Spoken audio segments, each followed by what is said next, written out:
So in one of my recent videos, I had someone ask me for the deck profile of Black Yellow Luffy. So if you're watching, this is the one for you.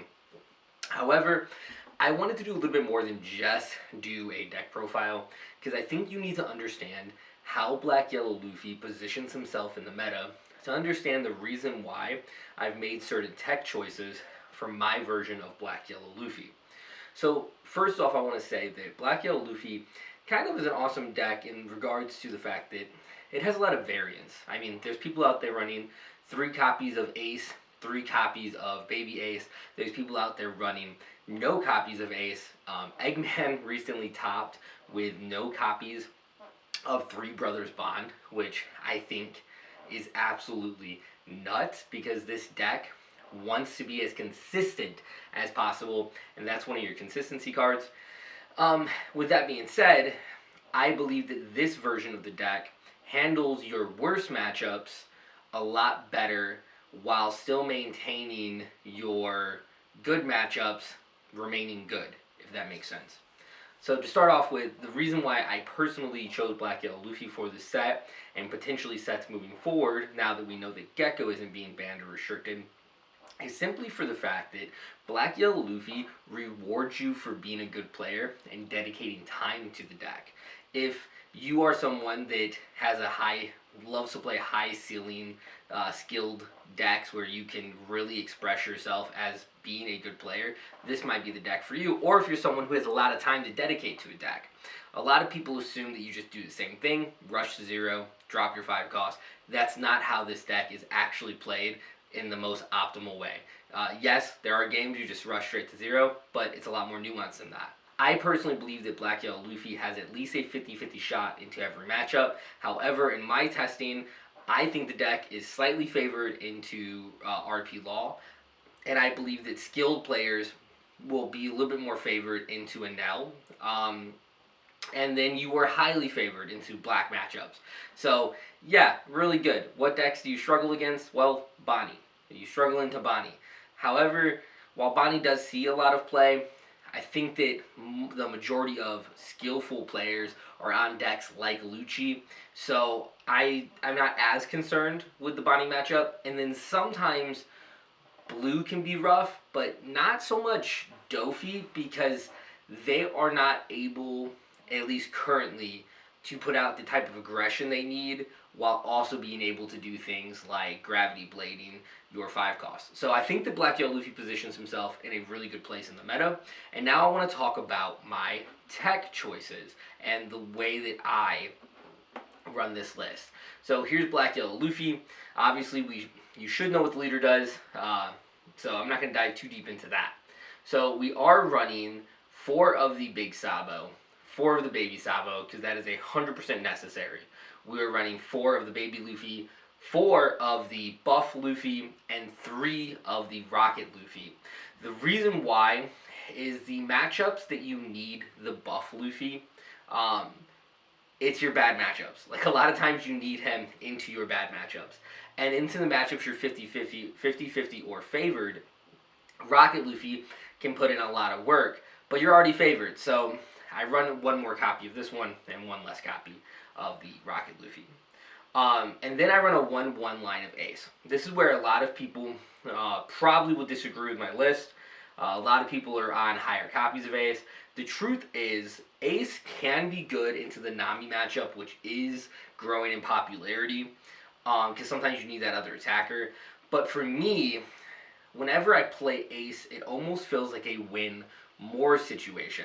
It's a situation where I'm already kind of having advantage, and I'm going to drop this card and I'm going to punch in a little bit harder. But it never feels like, oh, I have to have Ace to win this matchup. If you're in a position where you have to have Ace to win the matchup, then you're already in a pretty rough position, in my opinion. More times than not, I would rather this just be Sabo or Rocket Luffy. So I run it as a 1-1, and I think that it's perfectly fine, because sometimes you don't even need to do the whole Baby Sabo thing. You can just hard cast a 5 cost rusher, dawn up, and swing with them, and that's really good. But I just don't think he's as necessary as what people think. I think people put way too much value on him, at least in my testing. and I don't miss him. I don't miss him. When I do see him and when I do pull him off, like I said, it's almost like, hey, I'm winning more, but I was already properly winning this matchup. So I cut this down to make room for some other choices.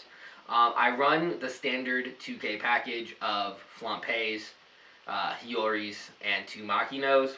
I feel like this ratio is perfect. I feel like this is what all Black Yellow Luffy should be running, are these 10 specific 2Ks. I wouldn't change a thing, and I don't recommend you changing a thing. You don't really need to add more, because you need to consider the fact that you're going to be at least a 7K leader, which is a permanent 2K, or a 9K leader, which is 2 permanent 2Ks, every single turn. Once you get your loop going, at least you should be if you're playing the deck right. Okay, so that's all pretty standard. 4 Gecko Morias, because Gecko Moria is the heart of the deck. Not seeing Gecko Moria doesn't mean you lose. That's why I don't believe that this deck would be 100% dead, even if they did ban to restrict it, because there have been times that off of searches, I have bottom decked 2 or 3 Gecko Morias. I maybe only seen one that game. I've had games where I don't see it at all, and depending on how you set up, you can still navigate around it, but you need your Geckos. Obviously, for Garb Searchers, that's pretty standard. Okay, so I run 2 Ivankov. This is a spot that is becoming more popular, but I've been running it forever now.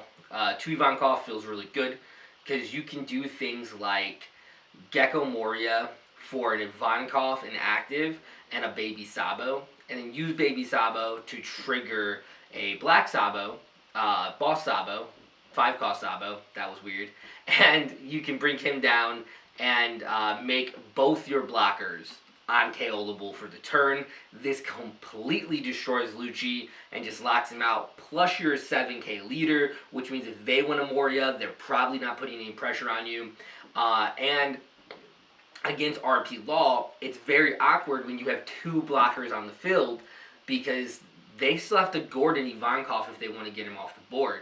So, yeah, it's really, really good to have both those blockers. You can really slow down their aggression. Plus, you have a 1-life buffer. And a lot of times, I'll put that as something that I don't mind bottom decking, just in case they go for a big overextend where they're just going to swing in and hope that I block with Sabo and just let it go. And that case, sometimes I'll just take the hit, let it bottom deck, and then start replacing the actual 5 costs that I want to play for my following turn on the following turn. So, Ivankov is amazing. I think 2 is perfect.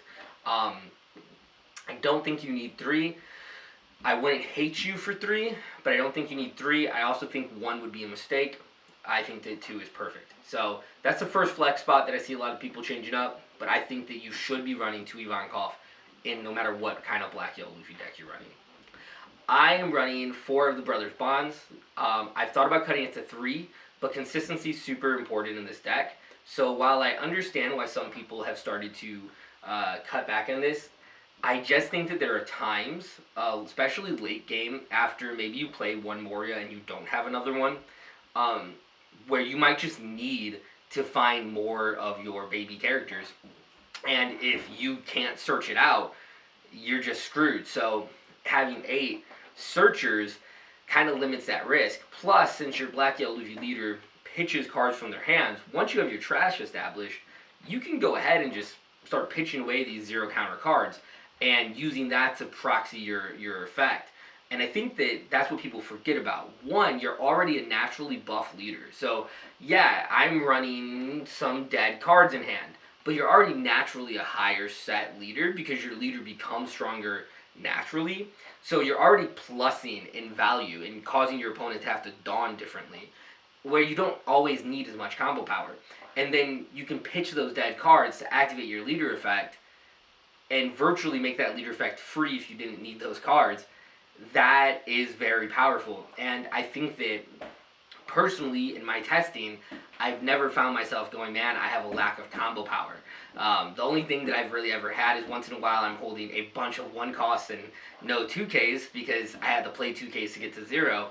But I've never seen it really completely bricked up, unable to play the game, because I'm always cycling those lives. So, yeah, I run 4. I think that's fine. I could see going down to 3. I don't think I could go down to 2. I just don't think so. I might try that out in the future, but right now I don't. I run 2 Thunderbolt. Some people don't do this. Here's the thing. Sometimes you need to be able to remove a 9 or 10 cost character. And sometimes you simply don't have the ability to do that because Rocket Luffy only hits a 9. So, for example, if your opponent drops a 10 cost ace, even with an Ice Age, you can't KO it. With an Ice Age plus Thunderbolt, you can. And that's why I stick with Thunderbolt. On top of that, you might find yourself in the position when you're playing in the Black Mirror, or into even like Bonnie, where, you know, maybe they did their Sabo, but then the next turn they didn't Sabo, and that Sabo can now be KO'd. Your Rocket Luffy can't do it. And it feels like kind of a waste to use an Ice Age and Rocket Luffy to KO something like a Sabo when you could just Thunderbolt. And since you can replace lives, and Thunderbolt doesn't add them to your hand, it trashes it, and you're putting those 5 costs right back in the drop where they need to be anyways, Thunderbolt is incredibly strong. And then when you do trigger this card, it just feels as good as it always has. If you ever played Katakuri, you'll know that triggering Thunderbolt feels really good. There's nothing better than your opponent mis-sequencing, or even in the mirror match, they drop like, you know, an ace on the board, or a buff Luffy, and they're like setting up for next turn, and they poke you, and then you trigger Thunderbolt and instantly remove that card. It just feels good. Also in the mirror, sometimes you need the Thunderbolt their buff Luffy's. Otherwise, they're going to run away with the game. And like I said, Ice Aging it isn't optimal. You want to save that Ice Age for something like Moria. So I think that having 2 copies of Thunderbolt has been really good. I would not change this. Potentially, maybe could see going down to 1, but I would never cut it completely, at least not in the OPO7 meta. It's fantastic. So that's why I run those, and that's the tech options I use there. It's also good into Bonnie. You can remove their Cavendishes, which if you let Cavendish sit on the board when they're getting ready to go into their Zoro turn or into a Doflamingo turn, you're screwing yourself so bad. So having this to instantly remove it, instantly answer it, is a very good feeling. Enough about Thunderbolt. Let's probably move on to the biggest point of contention. One of the cards are talked about by all Black Yellow Luffy players that I have seen online. I heard Eggman talking about it. 10 cost Kuzan and 4 cost Kuzan. You will see that I have no 4 cost Kuzans and I have 2 10 cost Kuzans. Let me explain why. 1, 4 cost Kuzan is going to do nothing for you into the matches ups like Triforce Law, instantly removed. Into Rob Bellucci, if you play it and you don't follow it up with the Sabo, it's pretty easy for them to remove a 4 cost. It's not going to stay on board for long for you to really generate that much value. Into Bonnie, the second you drop it, you can't swing anymore. Because when you swing, they're going to rest it, and chances are they're going to load up and swing into it, and you're Black Yellow Luffy. You need to keep your big hand size. So you're gonna let it go 9 times out of 10 because that's the smart thing to do, and therefore it's gonna generate no value. And Bonnie is your worst matchup. Into Enel, they can, with it being a 4 cost, if they're starting you, Tagatsu it. They can just drop Tagatsu and KO it. It is a lot of times a play, draw, and pray that it sticks kind of card. I don't like that. On top of that, I just don't like it when you could just play literally anything else, and then just run, or you could just run more copies of Ice Age that has a trigger and minuses 5 cost instantaneously when you need to. You don't have to wait for the following turn to swing. I just don't think that 4-drop Kuzan is very good. Do not get me wrong. If 4 cost Kuzan sticks, especially if he sticks for multiple turns, that is amazing. But I don't think he's that great. And I think that a lot of times you can generate more value by playing other things than what you're going to generate off of 4 cost Kuzan. Which is why I play 10 cost Kuzan. 10 cost Kuzan punishes any deck that tries to starve you, which is Black Yellow Luffy's weakness. If they try to starve you, this card is going to punish them. Because even playing against Rob Lucci, let's say, if they're going for a star strategy where they start dropping Ishos and they start trying to go that route of establishing some big bodies so they can swing into you. When Kuzan comes down, you're KOing something that's 5 or less. Plus, if you already had a Rocket Luffy set up, you're now KOing their Moria or their Isho. And from that turn on, if they don't remove it, which being 10 cost is a little bit harder to do, if they don't remove it, you're KOing anything they play for the rest of the game when you're looping Rocket Luffys. Into Bonnie, which is your worst matchup, they starve you out. If you drop this, or if you drop this, you have a Rocket Luffy on board, they play a Zoro, you drop this card, Zoro's instantly gone. If you drop this card before they play a Zoro, they have to consider, okay, he's KOing whatever I play. Literally, anything they play. They can go ahead and just play a Kid and a Rosinante. Cool. I can go ahead and KO Rosinante with a Rocket Luffy, and then KO a Kid with a Rocket Luffy. If I want to double loop them, if I'm at like 0 and I have 2 babies in hand. I had a turn where my opponent had established a Kid and a Rosinante, and I already had a Luffy on board, and I played Kuzan. Kuzan KO'd the Rosinante, and then I used Rocket Luffy to KO their Kid. It generates so much value. This card, I hear people say, well, it's greedy. This card is only greedy if you are a bad player, because a bad player will go, oh, I have 10 Dawn, let me jam this down. And that's not how you play him. He is there for starving when decks are starving you out. Or if you have a full board, your opponent has 0 lives, but they establish a blocker that's making it kind of awkward, you could hard cast them to KO their 5-cost blocker and then just swing out with your entire board and go for game. If you're in a pinch where like I have to close out, he can act as a 10-cost 5k removal. No, it's not great, but it does come up. He's only greedy if you jam him in situations where you can't survive afterwards. And it's your job to become a skilled enough pilot to understand when those situations are arising. Worst case scenario, you're pitching him off your Luffy effect, and you're getting back your 2 lives back and continuing your loop from there. In the games, though, where you need him, he will completely swing the tide. He is the only card that gives you a chance, in my opinion, at moving Bonnie from like a 30-70 in their favor to a 50-50. It's not 50-50. If you open with him or you get him before your 10 Dawn turn, it becomes a little bit closer to 50-50, and you can squeeze out those matchups. Also into Enel, he destroys Enel. If Enel starves you and you have 10 cost Kuzan, you drop it on curve, and you start KOing every single big body they play between your Thunderbolt and your Rocket Luffys, and there's nothing they can do about it. If they rush you down, that's when you can pivot into your 5 cost and just start being an aggressive deck that's 9 cost every turn and really punish them. What I like to do is I like to starve Enel back, drop to 10 cost, and then if they Kingdom Come it, they're having to crit 3 lives or 4 lives, because sometimes they even heal themselves because I'm starving them. They're like, oh, I'll put a Shirahoshi back on top and I'll go to 5 lives. Cool, now you have to crit 4 and cost yourself potentially 4 good triggers to remove this 10 cost.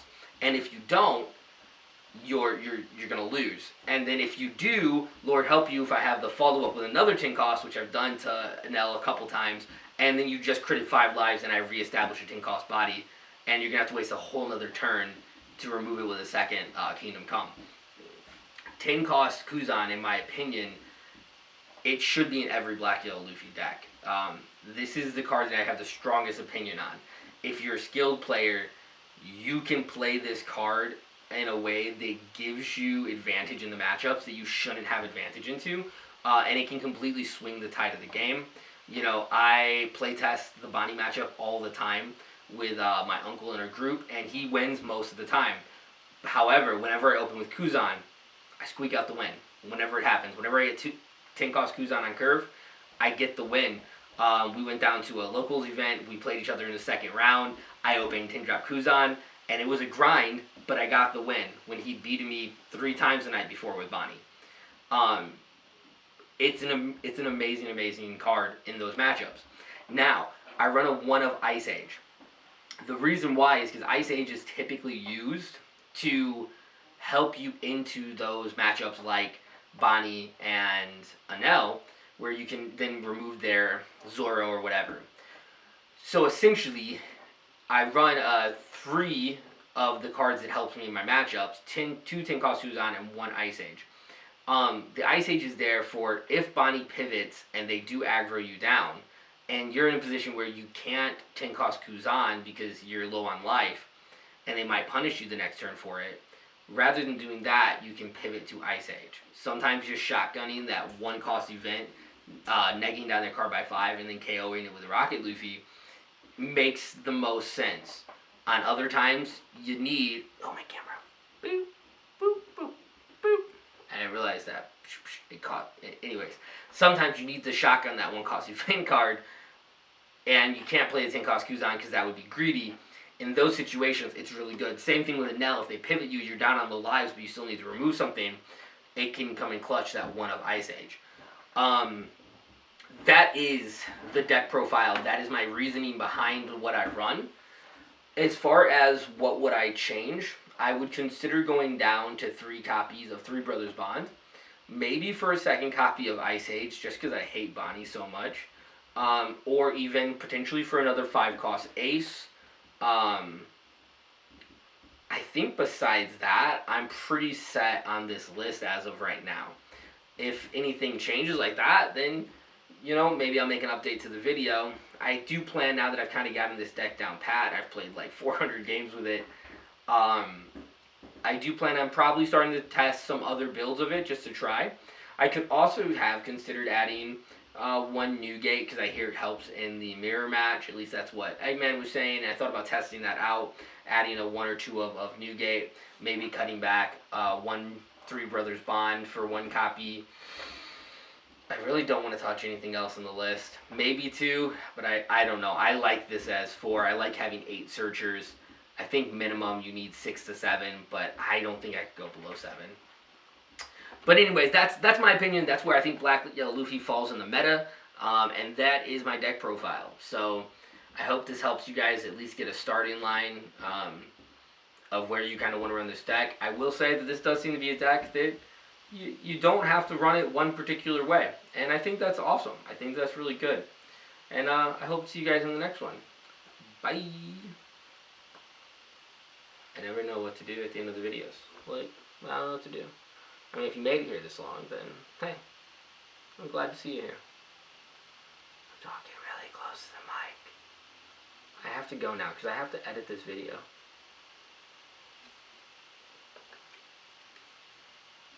Dragon Ball Fusion Worlds. I got a serial number in that game. Number 10. And I also have, ooh, what's this, Vegapunk? Yeah, whole Vegapunk core sitting right on my desk. Because I plan on playing around with that soon, too.